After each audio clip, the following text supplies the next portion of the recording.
আসসালামু আলাইকুম।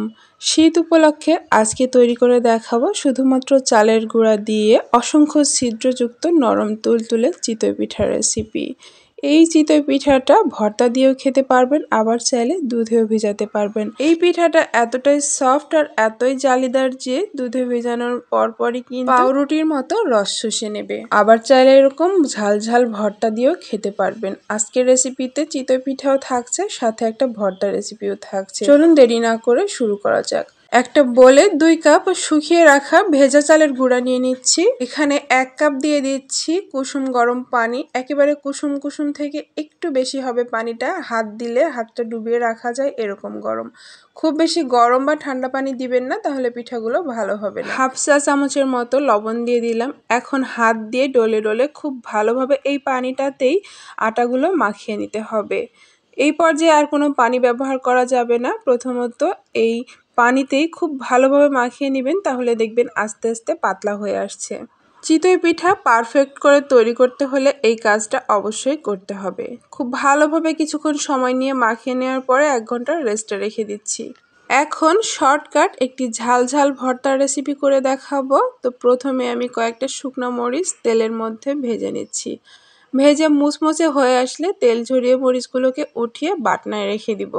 এখন একই তেলের মধ্যে কিছু কাঁচামরিচ দিয়ে দিচ্ছি, আর কাঁচামরিচটাকেও আমি কিছুক্ষণ ভেজে নিব।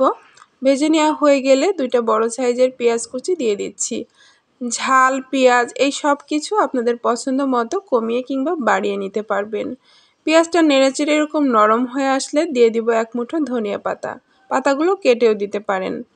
ধনিয়া পাতাগুলো একটু নেড়েচেড়ে ভেজে নিব, জাস্ট একটু নরম হওয়া পর্যন্ত, খুব বেশি ভাজবো না। এই ধনিয়া পাতার ভর্তাটা দিয়ে চিতই পিঠা খেতে কিন্তু খুবই মজা লাগে। শীতের সময় এরকম ভর্তা দিয়ে চিতই পিঠা অসম্ভব মজা লাগে। বাটনায় শুকনো মরিচ ভেজে রেখেছিলাম, সেখানে দিয়ে দিচ্ছি স্বাদমতো লবণ। এখন খুব ভালোভাবে একটু গুঁড়া করে নিচ্ছি। গুঁড়া করে নেওয়া হয়ে গেলে ভেজে রাখা পেঁয়াজ, মরিচ আর ধনেপাতা দিয়ে দিচ্ছি। দিয়ে আবারও খুব ভালোভাবে মিহি করে বেটে নিব। তো এই বাটনায় তৈরি করা ভর্তাটা কিন্তু ব্লেন্ডার বা পাটায় বাটা ভর্তা থেকে একটু আলাদা, একটু দানাদার থাকবে, অসম্ভব মজা লাগে, একটু অন্যরকম টেস্ট। তো এখানে যেহেতু আগেই তেলে ভেজেছি, তাই আর কোনো তেল অ্যাড করছি না। খুব ভালোভাবে একটু মিশিয়ে নিচ্ছি। তৈরি হয়ে গেল ভীষণ লোভনীয় একটা ঝাল ঝাল ভর্তা রেসিপি, গরম গরম চিতই পিঠার সাথে অসম্ভব মজার। চলুন এখন পিঠা তৈরি করব। এর জন্য সেই রেস্টে রাখা চালের গুঁড়িটাকে খুলে নিচ্ছি। 1 চা চামচ গুঁড়ো করে দেওয়া চিনি দিয়ে দিচ্ছি। মিশতে সুবিধা হবে তাই আপনারা চাইলে আস্ত চিনিও দিতে পারেন। চিনিটা দিলে পিঠাটা পারফেক্ট হয়। আবারও কিছুক্ষণ হাত দিয়ে মাখিয়ে নেওয়ার পরে নিয়ে নিচ্ছি একটা ব্লেন্ডারের ভিতরে। তো আমি একটা ক্যাপসুল কাটার দিয়ে কাজটা করে নিব। আর আমার এই ব্লেন্ডারটা একটু ছোট সাইজের, তাই এই পর্যায়ে আমি ব্লেন্ড করে নিচ্ছি।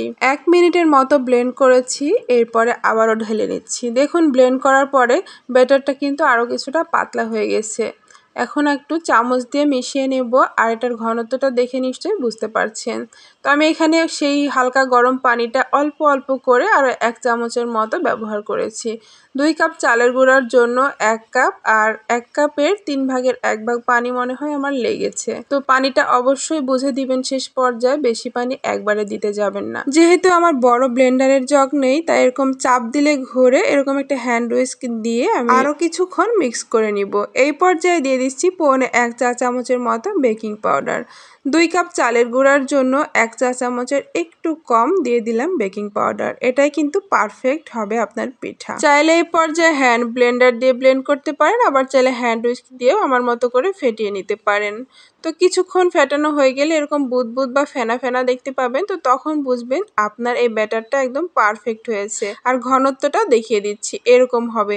এর থেকে ঘন বা পাতলা হলে কিন্তু পিঠাটা পারফেক্ট হবে না। চুলায় আগে থেকে একটা ছোট্ট লোহার কড়াই খুব ভালোভাবে গরম করে নিয়ে সামান্য একটু তেল আর পানি ছিটিয়ে ভালোভাবে মুছে নিলাম। প্যানটা ভালোভাবে গরম থাকতে হবে। এরপরে চুলার আঁচটা আমি একটু কমিয়ে দিয়েছি। আমার চুলার তাপটা একটু বেশি, তাই একদম লো থেকে একটু বাড়িয়ে রেখেছি।